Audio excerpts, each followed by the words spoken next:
That's not my worth. No. That is not my value. No. And that is not my source. And I have to remember that. No.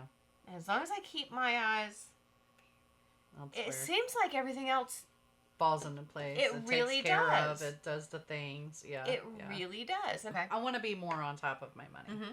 I want to have a more command over it. And of course, I have multiple streams of income, multiple sources that each time a stream came through my hands, the first fruits went to a mission, a ministry, a tithe. It was like, so I had to be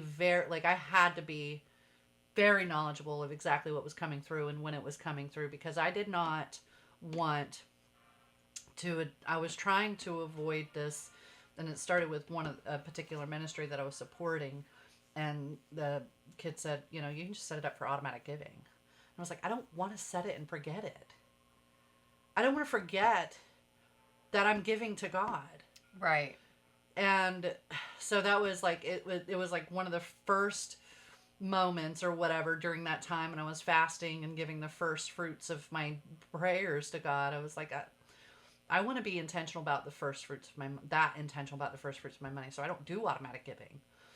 If I get $1 in my hand, I want to put 10 cents aside, And the tithe part, or the 10%, wasn't necessarily a part of like the obsession. It's a good round number, and it's an example we already have in scripture. It's already easy there. to use. Right. Yes. It's easy to use. And two, it's sort of like one of those things, like I gauge if there's something that I'm spending 20, 30, 40% on that's not, bills or whatever, then it's like, that's another area of like, what's really your God, It's like, I would catch that too, where it was like, I would give my first fruits sometimes only to get it out of the way, so that way I could move on to whatever the other thing that I needed to do. And it was like, then that's not a good attitude either. That's not the attitude that I want to have.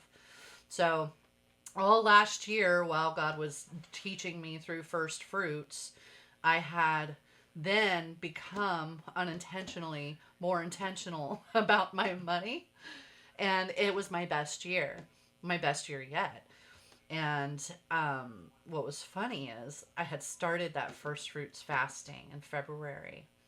And it was when I went back to like add up all my taxes and stuff, it was mid-February when I got like, it was like the catalyst of the year. It was like a big fat check from a client and a big project that I did. It was like a 7 months long project, but I got it, it was like I was able to pay some bills. I was able to get some stuff done.